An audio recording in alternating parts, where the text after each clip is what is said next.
Este programa se transmite por Exa FM y Democracia AM. Mírelo en YouTube por Democracia TV. En Twitter somos Democracia S. 8:2. Estamos ya de regreso para iniciar nuestro diálogo. Están con nosotros ya en nuestros estudios la doctora Carmen Corral y el ingeniero Patricio Alarcón, presidente de la Cámara de Comercio de Quito. La doctora Corral, como todos sabemos, su especialidad, además de su militancia casi, ha sido la seguridad social. Así es que a los dos, bienvenidos, muchas gracias. Por la invitación. Pero antes de esto, escuchemos lo que la seguridad social en general nos trae varios temas, ¿no? Y uno de los temas que nos trae es lo que dice el señor presidente en un diálogo con el actual presidente del IES. ¿Cuál es el volumen de ingresos anual del IES y cuál es el volumen de gastos? Y el diferencial positivo o negativo, ¿cómo se soluciona o qué se hace con él? Ya. Nosotros tenemos ingresos en este año de 7.500 millones de dólares y tenemos egresos de 6.700 millones de dólares. Es decir, en el seguro general, contemplando todos los seguros que se derivan de tenemos un superávit actual de 800 millones. Yo había estimado en aproximadamente 500 millones, pero en realidad, porque es una proyección a diciembre de este año, es entre 500 y a 800 millones de dólares por año. Entonces, no nos preocupa en la práctica la situación actual, es más, nos permite seguir haciendo una gestión de eficiencia, que la arrancamos hace algún tiempo en el IES, sino que más bien, y nos permite dar el tiempo suficiente como para dar respuestas de reformas legales y otras acciones administrativas que están previstas tomarlas viendo hacia futuro. Economista, doctora Carmen Corral, el señor Espinosa dice en una simple suma, ¿no? Un cruce, ingresa tanto, gastamos tanto, superávit tanto. Y claro, uno dice, a los tiempos la seguridad social ha tenido un superávit. No necesitaba el plan de 15 años para irle dando sostenibilidad. ¿Se puede ser tan simple en esta regla? Bienvenida, buenos días. Muchas gracias por la invitación. Buenos días con todos. No se puede ser así. O sea, realmente lo que presenta el señor Espinosa en la sumatoria de todos los seguros es una manipulación, una adecuación de cifras para que todo se vea bonito, y no es así. No es así, porque en primer lugar la Ley de Seguridad Social dispone claramente que la contabilidad de cada una de las prestaciones tiene que ser llevada de manera separada, independiente, para poder analizar justamente cuál es el financiamiento de cada una de ellas y cuál es la sostenibilidad en el largo plazo. ¿Qué quiere decir sostenibilidad? Que va a alcanzar el dinero para pagar las prestaciones. Y cuando vamos a la resolución CD 545, que contiene el presupuesto del año 2017 del IES, vemos que todos los seguros son deficitarios, excepto el seguro de cesantía y desempleo, que es cuenta individual. Yeah. Entonces, es un engaño presentarle así esas cifras al presidente, es un engaño al país, porque me voy a permitir leer los déficits sobre la base de la resolución que acabo de mencionar. El déficit de pensiones llega a 1.942 millones de dólares, es decir, casi 2.000 millones de dólares. El déficit en riesgos del trabajo, 43 millones, el déficit en salud, 123 millones, inclusive teniendo que inclusive ya pasando los recursos del fondo de pensiones al fondo de salud, que es una barbaridad, que podemos comentar en un momento. El déficit del seguro social campesino, 64 millones. Entonces, esto suma menos 2.170 millones. No es posible presentar un superávit, entonces es de 800 millones. Él está tomando como ingresos la desinversión de las reservas, lo cual es una barbaridad. Y si bien él manifestó hace un par de días que no ha tenido que desinvertir de todos los fondos y que en campesino, etcétera, y en salud sí tiene y no tiene déficit, en el resto sí, y sobre todo la gravedad del fondo de pensiones, que es la mayor crisis del fondo de pensiones. ¿Usted cree que el presidente de la República, al haberle escuchado y decir aquí están los resultados, le creyó, no tendrá otro asesor el presidente? Esa es una buena pregunta, porque realmente la situación simplemente de ver la resolución que le menciono, que es del presupuesto, y que pida la ejecución presupuestaria al IES, los asesores, simplemente con ver eso uno ya se da cuenta, y es que es lógico. Le eliminaron el 40% al fondo de pensiones, y luego le redujeron el aporte con la resolución ilegal e inconstitucional, la 501. Entonces no es posible que exista un superávit en pensiones. ¿Y por qué hicieron esto? Porque el Fondo de Salud está en crisis. El señor Espinosa reconoce la crisis, pero ¿por qué se dio la crisis? Porque se incrementó la cobertura de los hijos de los afiliados de 6 a 18 años sin financiamiento. Y entonces, en lugar de tomar una medida técnica y en el largo plazo que solucione la situación de buscar financiamiento para los hijos de los afiliados, la atención de los hijos de los afiliados, en lugar de hacer eso, se toma recursos del Fondo de Pensiones, de los otros que fondos, está totalmente prohibido por la ley. Entonces, es una barbaridad. Usted diría, antes de ir, porque el ingeniero Alarcón tiene y están haciendo una propuesta, usted diría que lo primero que hay que hacer, que es una evaluación general del manejo de la seguridad social. Claro que sí, o sea, no solamente del manejo, hay que tener las cifras, los estudios actuariales actualizados, hay que analizar a profundidad, hay que cumplir con la Constitución del 2008 que mandaba un seguro universal obligatorio, que hasta ahora no se ha cumplido. Es decir, se tomaron en el gobierno anterior medidas parches coyunturales que simplemente salgan del momento, pero que en el largo plazo la agravan tremendamente, sobre todo a pensiones y salud.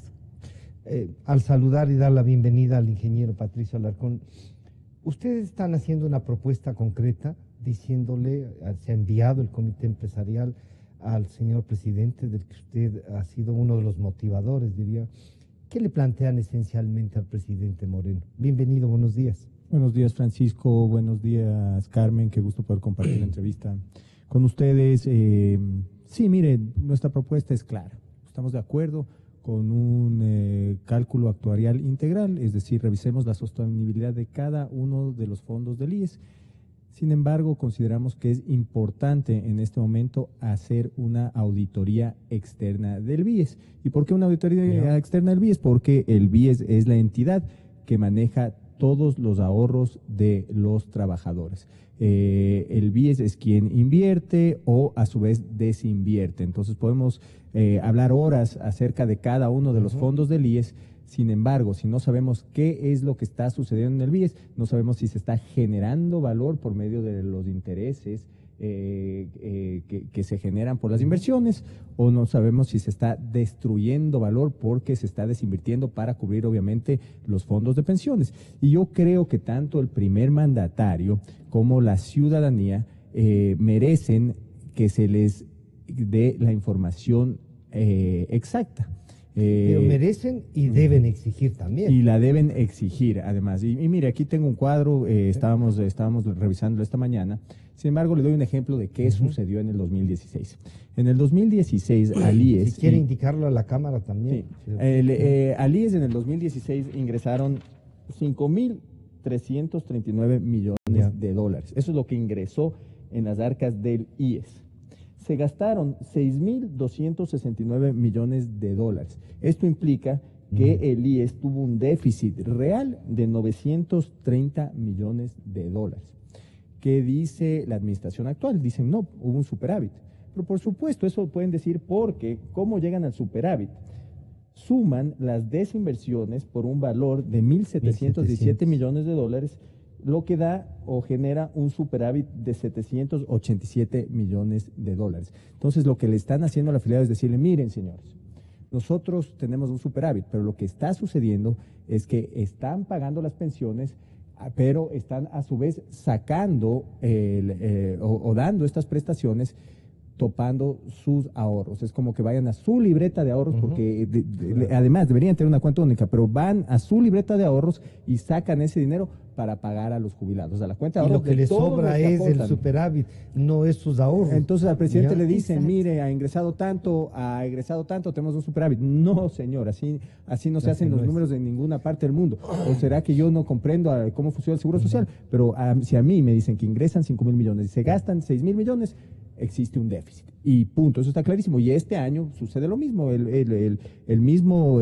presidente del Consejo Directivo lo dijo ayer en la televisión. Dijo, miren, este año solamente aproximadamente tendremos que desinvertir alrededor de 1.600 millones de dólares. Entonces, ¿qué implica esto?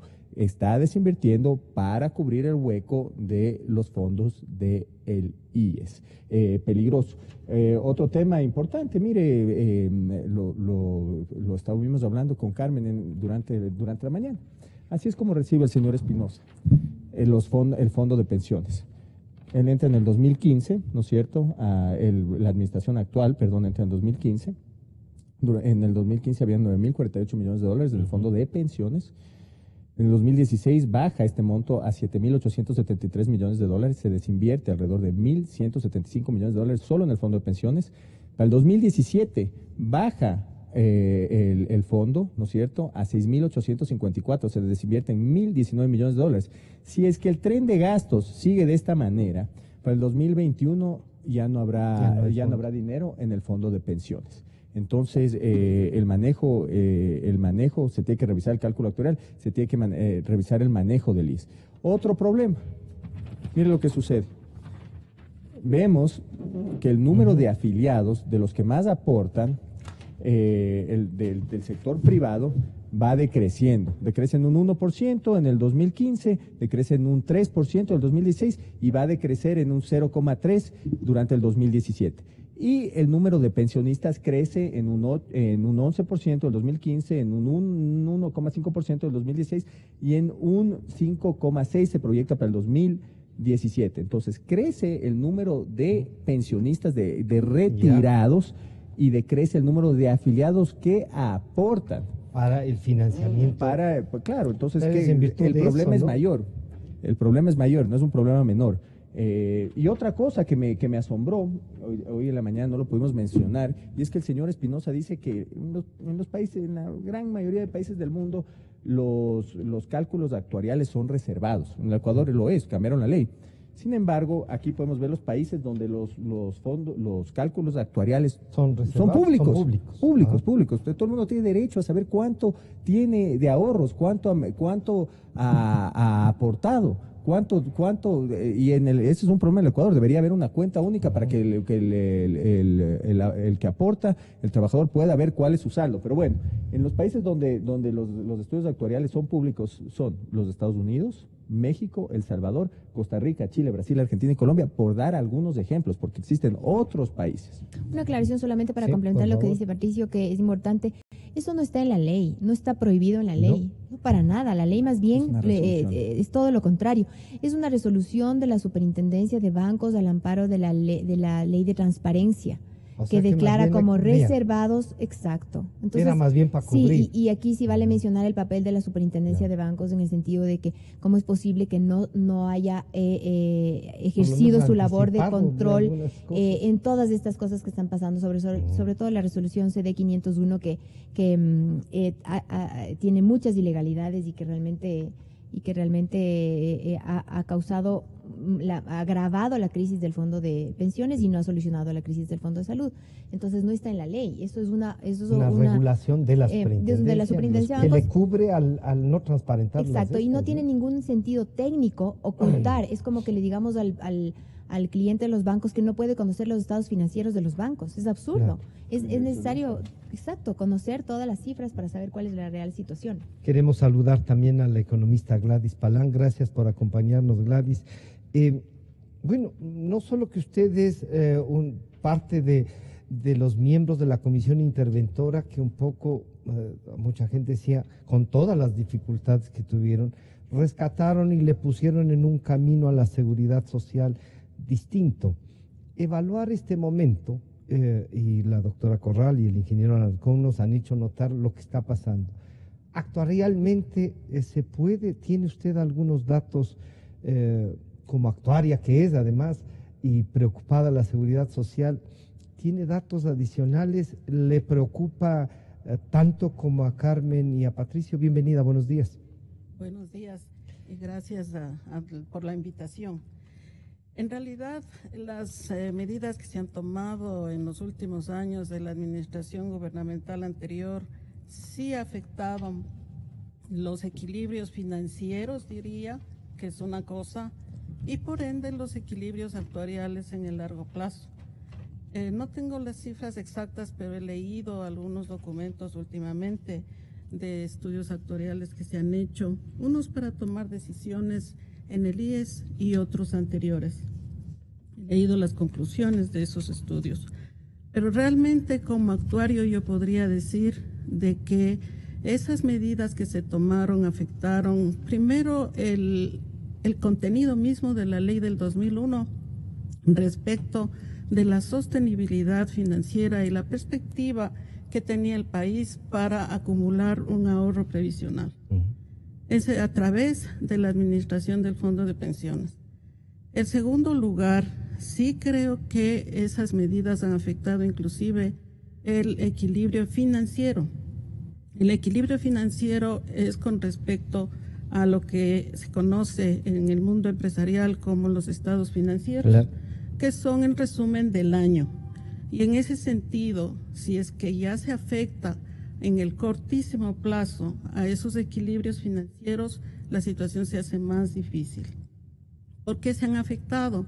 Porque se han restado recursos no solamente para beneficiar al seguro de salud por las obligaciones que adquirió al haber ampliado la cobertura a la familia del asegurado sin tener ningún financiamiento de ninguna parte, de ningún actor, sino también porque el Estado ecuatoriano privilegió en su política económica el restar recursos a la seguridad social como el 40% del financiamiento de las pensiones y privilegiar el presupuesto general del Estado, que ese es un problema complicado porque también incide o incidirá definitivamente en las finanzas públicas. Y es un riesgo el haber tomado esa decisión por cuanto el Estado ecuatoriano tiene déficit presupuestarios y en ese sentido cuando le toque a la seguridad social que le corresponda pedirle al Estado recursos, el Estado ecuatoriano no tiene una posición de excedentes o de superávit en el presupuesto del Estado para poder rápidamente cubrir un flujo que corresponde a la población beneficiaria de una jubilación y que vive de esa jubilación. ¿Usted estaría de acuerdo, como nos ha dicho hace un momento el ingeniero Alarcón, de ir hacia lo que antes se denominaba la Comisión de Inversiones y se transformó en un banco, a ver qué pasó y dónde están las inversiones, que la mayoría están en el Estado, y claro, con ese criterio de que el Estado cubrirá el 100% en el momento que requiera? Sí, y yo he estado revisando recientemente los estados financieros consolidados de la Seguridad Social y vi que progresivamente la política de inversiones que adquirió el IES y BIES fueron cambiando la composición de las inversiones que estaban anteriormente diversificando el riesgo tanto en el Estado como en el sector privado. Actualmente está concentrado en el sector público y por ende pues el riesgo de inversión es mayor. Entonces, si ustedes van sumando los riesgos por haber quitado fuentes de financiamiento a pensiones, por haber transformado las inversiones, por estar restando el fondo acumulado o las reservas, que no son las reservas que necesita, sino son reservas que de alguna manera por el superávit se ha ido acumulando, eso va a complicar la situación de la seguridad social y el riesgo es del Estado. Pero porque el riesgo Estado, y del pero Estado el riesgo es de los ciudadanos, y de los que ciudadanos no vamos a tener. y los perjuicios Ya, van a es ser más para la ciudadanía. es para la ciudadanía. El riesgo es del Estado y también al ser del Estado es de la sociedad en general. Y por ende es un problema social bastante complicado. Las soluciones son económicas, financieras y actuariales. Y en eso le vamos a pedir ya unas definiciones. Y yo quisiera, doctora Carmen Corral, que este análisis, que ya viene, cada vez nos acercamos a que esto tiene que ser técnico. ¿Tienen salidas el Ecuador frente a su seguridad social y a estas tres cosas que nos dice Gladys Palán? ¿Tenemos salidas? ¿Usted jurídicamente cree que hay que irnos hacia una reforma legal? A ver, por supuesto que hay salida. El problema es que mientras más demore las decisiones, más grave va a ser la situación. O sea, ahorita el Fondo de Salud, sobre todo, es una bomba de tiempo, y el Fondo de Pensiones igual, ya lo hemos dicho, que es uno de los más críticos. En este momento, si es que uno analiza el tema político, probablemente una reforma legal no sea factible, porque estamos en una coyuntura política delicada, el tema de la consulta, etcétera, y una ley de seguridad social es un tema que hay que debatir. Pero hay medidas urgentes que se pueden tomar. Sin necesidad de una ley al momento, pero sí es necesario en el mediano plazo una ley que analice una reforma integral y profunda de la seguridad social. Porque seguramente vamos a necesitar medidas fuertes, porque la situación es crítica. Entonces, medidas urgentes que se tienen que tomar es, a mi modo de ver, la derogatoria de la resolución CD 501, que es la que le baja el aporte a pensiones. Encontrar la manera de financiar las prestaciones de los hijos de los afiliados. Pueden haber varias alternativas. Por ejemplo, una es que los padres que quieran que sus hijos se atiendan paguen una prima un poco más alta. Yo creo que estarán de acuerdo, porque han pasado 7 años en que han recibido atención sin ningún tipo de aporte de financiamiento. Otra alternativa podría ser que todos los afiliados activos aporten para esta prestación. Una especie de seguro solidario exclusivamente, pero eso es incrementar los aportes. Es incrementar los aportes. Y disminuir los recursos de los trabajadores. Sí, el problema es que de alguna manera hay que buscar la alternativa, porque de lo contrario, ¿qué es lo que ha hecho el señor Espinosa?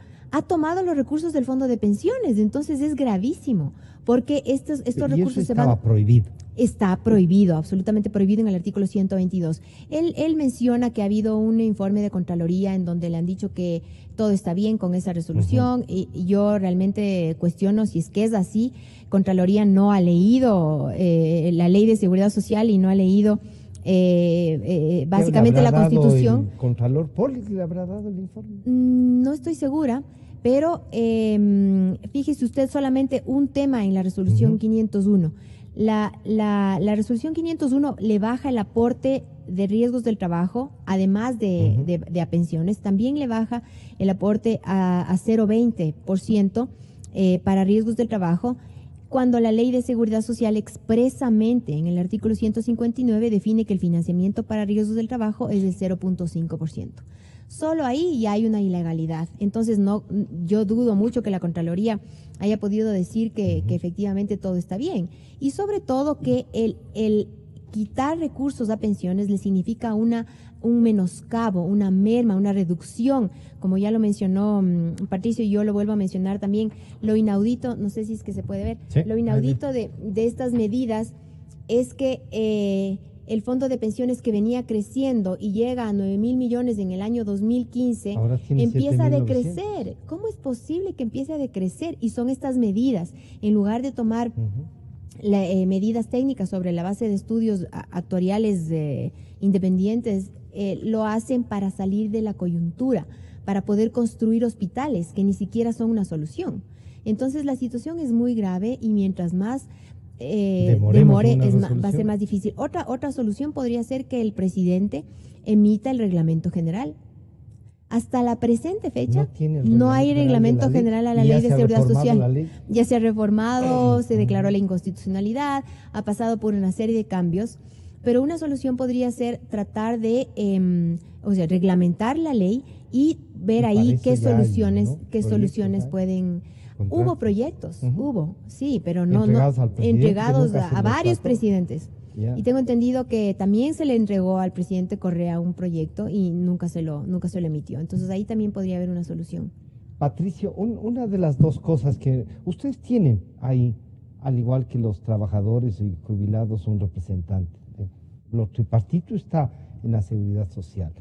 ¿Qué les ha dicho? O sea, este representante de ustedes, que además me parece está ya 10 años, ¿no?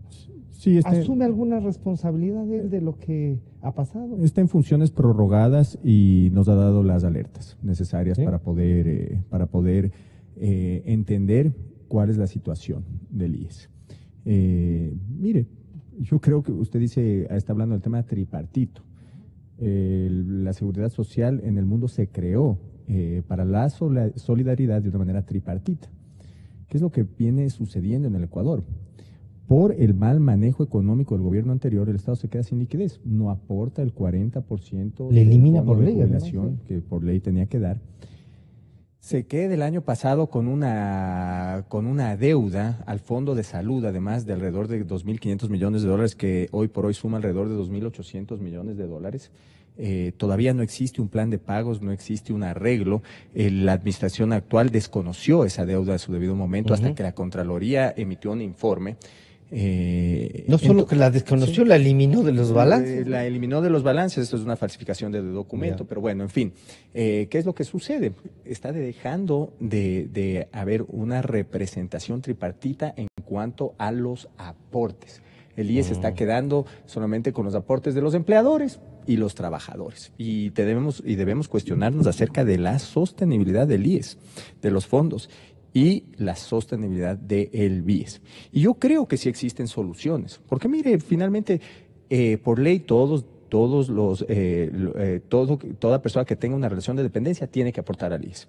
Y maneja muchísimo dinero. Es la única entidad donde se puede aportar, o que se aporta de manera un poco el ahorro nacional, es el ahorro en nacional. Virtud también de lo que pueden recibir los ciudadanos. Soluciones existen. Se deben bajar los gastos, se debe manejar de una manera técnica, eficiente, se deben subir las inversiones. Mire lo que sucede. Bueno, primero le voy a decir cómo se pueden bajar los gastos. Solo en el IES, cuando existía la Comisión de Inversiones, manejar los fondos de los ahorros costaba alrededor de 4 millones de dólares. Eso le costaba al asegurado. Ahora, el BIES tiene un gasto operativo de alrededor de 50 millones de dólares. Imagínense. Ya se pueden bajar gastos. El rendimiento de las inversiones, promedio ponderado, nosotros tenemos un rendimiento ponderado real, no tenemos claras las cuentas del BIES, pero calculamos que existe un rendimiento ponderado real de alrededor del 4,4%. Mientras el rendimiento de los fondos en países vecinos, como Colombia, como Perú o como en Chile, el rendimiento de las inversiones supera los 2 dígitos. Entonces, primero se debe bajar gastos, se debe invertir de una manera eficiente, de una manera que le genere valor al trabajador, y más en el sector privado. Se dice que invirtieron, por ejemplo, 200 millones en el Toachi Pilatón y no sabemos qué ha pasado. Bueno, y está bajo no hay investigación. Ni la inversión ni la... Sí, y pueden haber buenas inversiones, pero esto se debe transparentar y se deben hacer reformas legales. Yo pienso que el Estado nunca más debe tener injerencia en los fondos del IES. Es decir, esto viene sucediendo históricamente, pero los gobiernos no deberían tener acceso a prestarse los fondos de los trabajadores. Y creo que se debe invertir más en el sector privado, porque el sector privado es eficiente y puede generar mayores rendimientos para los trabajadores. El criterio ese de que el ahorro nacional puede ser invertido también en nuestro país, pero eso no significa que no genere buenos réditos. Por ejemplo, si hubiesen hecho las hidroeléctricas con la plata esa en vez de gastarse. Mire, pueden ser unas inversiones con el adecuado retorno, que generando valor para los trabajadores, puede ser. Y existen diferentes tipos de inversiones que pueden generar más rendimiento para los trabajadores, y a eso tenemos que llegar. Además, hay otro tema que no es menor. Hablamos del Fondo de Salud. Y se cambian los porcentajes de aportación porque el Fondo de Pensiones tenía mucha liquidez y el Fondo de Salud ya no tenía liquidez porque empezaron a construir clínicas. Entonces se llega a la conclusión de que sí, se cambian los porcentajes de aportaciones, le van a dar más plata al Fondo de Salud para construir clínicas. ¿Usted sabe cuánto cuesta operar todas esas clínicas? La clínica de Los Ceibos, la clínica de Quito Sur, Machala, Quevedo, Manta y el Centro Pediátrico de Quito. El costo de operar estas clínicas es de 580 millones de dólares al año. Esto no se está calculando para los cálculos actuariales.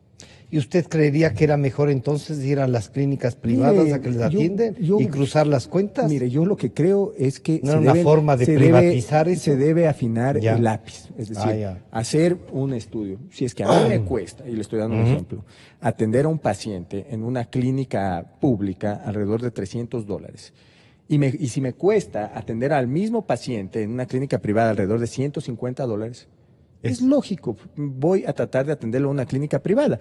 Y si es que se puede en algún momento, porque no hay suficientes especialistas, no hay suficientes clínicas que atiendan para medicina preventiva.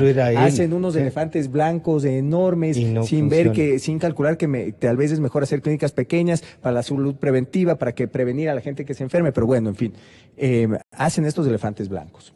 Y ahora tal vez debemos preguntarnos, ¿qué sucedería si llegamos a acuerdos de administración? Yo no digo privatizar, entregar al sector privado, de administración, con un tope de rentabilidad. Es decir, señores, yo puedo entregar una clínica a una especie de concesión para que el IES obviamente no pierda lo que invirtió en esa clínica y le pongo un techo de rentabilidad para que pueda operar de mejor manera. Y existen soluciones. El tema es que, primero, se debe transparentar las cifras, se debe conversar con todos los actores. Porque, mira, yo no tengo ningún tema personal con nadie. Claro, quiero es conversar la seguridad social no las es cifras. De dueños. Fuera de que el señor, fuera de que la administración actual nos persigue, nos manda 5 inspectores de trabajo al mismo tiempo, le envían inspectores de trabajo a mi señora, pero todo está bien. Envían inspectores a la Cámara de Comercio, sí, está bien. Pero seguimos con la política del gobierno anterior de la persecución, de la intimidación. Entonces, alguien reclama algo y enseguida le persiguen. Y eso siguen con la misma manera de trabajar. Sin embargo, mire, yo tengo que seguir